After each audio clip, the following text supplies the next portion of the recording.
कर ही रही थी, तभी उसकी नजर सामने पड़ी झाड़ियों में पड़ती है, जहाँ एक लोमड़ी छुपी रानू चिड़िया पे ही नजर गड़ाए बैठी थी। हे भगवान, अभी एक मुसीबत तो टली नहीं कि दूसरी आ गई। इसी की कमी थी। उस चील से तो अपने अंडे को बचा लिया, अब इस लोमड़ी का क्या करूं? तभी लोमड़ी झाड़ियों से बाहर निकल कर आती है और रानू चिड़िया से बात करने लगती है। चिड़िया चिड़िया, क्या तुम मुझसे डर रही हो? नहीं नहीं, तुम्हें मुझसे डरने की कोई जरूरत नहीं है। मैं तुम्हें नुकसान नहीं पहुंचाऊंगी। क्या तुम मुझसे दोस्ती करोगी? मैं तुम्हारे अंडों का ख्याल रखने में तुम्हारी मदद करूंगी। नहीं नहीं लोमड़ी बहन, मुझे आपके साथ की कोई जरूरत नहीं है। मैं अपने बच्चे का ख्याल खुद रख लूंगी। तुम तो मेरे अंडे भी खा सकती हो। मैं तुम्हारा कैसे विश्वास करूं? नहीं नहीं चिड़िया, मैं गंदी वाली लोमड़ी नहीं हूँ। मैं तो एक शाकाहारी लोमड़ी हूँ। मैं तो मीठे मीठे फल खाती हूँ। मैंने तो मांस खाना कब का छोड़ दिया है। मुझे उस चील से अपने अंडों को बचाने के लिए कुछ न कुछ तो करना ही होगा। ऐसा करती हूँ, इस लोमड़ी का ही सहारा ले लेती हूँ। ठीक है लोमड़ी बहन, मैं तुमसे दोस्ती करने के लिए तैयार हूँ। क्या तुम मेरा साथ दोगी? मेरे पीछे में मेरे अंडों का ख्याल रखोगी?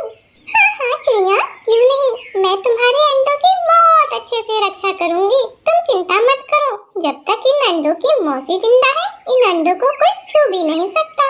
ठीक है तो लोमड़ी बहन, क्या तुम मेरे लिए रोजाना भोजन लेकर आ जाओगी? मैं जब बाहर जाती हूँ तो मेरे अंडे अकेले हो जाते हैं। मुझे बहुत डर लगता है शिकारी पक्षियों से।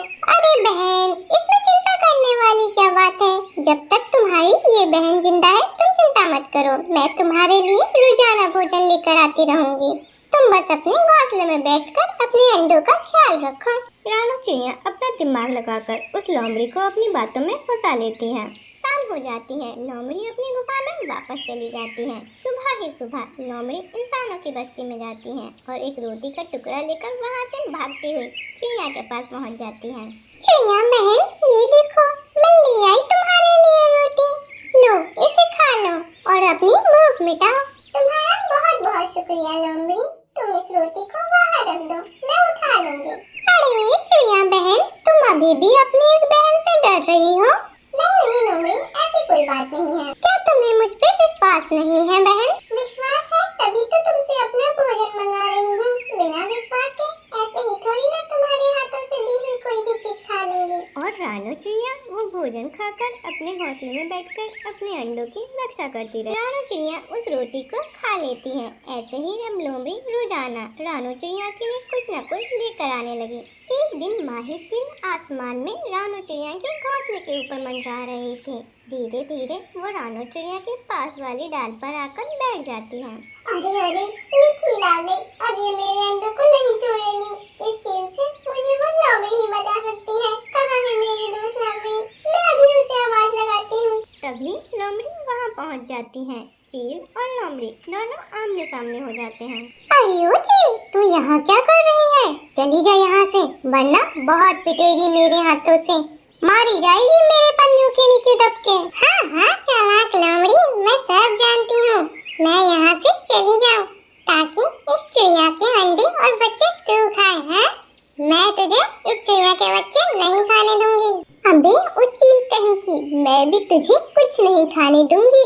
मैं इन अंडों की मौसी हूँ। जब तक मैं यहाँ हूँ, इन अंडों को कोई हाथ नहीं लगा सकता। हाँ हाँ सब जानती हूँ, लेकिन अब तो ये अंडे मैं ही पीऊंगी। इतना कहकर माही चील और लोमड़ी दोनों आपस में एक दूसरे पे झपट पड़ते हैं। दोनों की जोरदार लड़ाई हो जाती है। लोमड़ी के पंजों से माही चील घायल हो जाती है और वो वहाँ से भाग जाती है। भगा दिया चिड़िया बहन। मैंने उस दुष्ट चील को यहाँ से भगा दिया। अब तुम चिंता मत करो। शुक्रिया, बहुत बहुत शुक्रिया लोमड़ी बहन। अगर तुम न होती तो न जाने आज मेरे साथ क्या हो जाता। मैं तुम्हारा जिंदगी भर ये एहसान नहीं भूलूंगी। रानू की बातें सुनकर लोमड़ी मन में सोचती है, अरे चिड़िया, तू चिंता क्यों करती है? एहसान तो उतरेगा। जब तेरे इन अंडों से बच्चे निकलेंगे, मैं उन्हें खाकर अपना एहसान चुकता करवा लूंगी। थोड़ी देर बाद चालाक लोमड़ी अपनी गुफा में चली जाती है, जहाँ पे उसकी बूढ़ी माँ उसका इंतजार कर रही थी। माँ, कल की तैयारी करो। मैं मम्मा चिड़िया को खाऊंगी और तुम उसके अंडों से निकले हुए बच्चों को खा लेना। मुझे तो पता था मेरी बेटी जरूर किसी न किसी पक्षी को अपनी बातों में फंसा ही लेगी। आखिर मेरी बेटी होशियार ही इतना है। शाबाश मेरी बेटी, ऐसे ही जंगल के पक्षियों को पागल बनाती रहो, फिर हम उन्हें मारकर पार्टी करेंगे। हाँ माँ, तुम चिंता मत करो, जब तक तुम्हारी ये बेटी जिंदा है तुम्हें भूखा नहीं रहना पड़ेगा। अगली सुबह रानू चिड़िया के अंडे फूट जाते हैं। उसमें से 2 प्यारे प्यारे बच्चे निकल आते हैं। रानू चिड़िया अपने बच्चों को देखकर बहुत खुश होती है। रानू चिड़िया अपना घोंसला उठाती है और इधर उधर देखती है और अपने बच्चों को लेकर वहाँ से चली जाती है। कुछ देर के बाद लोमड़ी और उसकी माँ उसी पेड़ के नीचे आते हैं। पेड़ पर चिड़िया को न देखकर लोमड़ी तो हैरान हो जाती है। अरे बेटा, माँ चिड़िया और उसके अंडे कहाँ चले गए? यहाँ तो न घोंसला है न चिड़िया। अरे माँ, मैं तो कल उस चिड़िया और अंडे को यहीं छोड़कर गई थी, न जाने वो लोग कहाँ चले गए।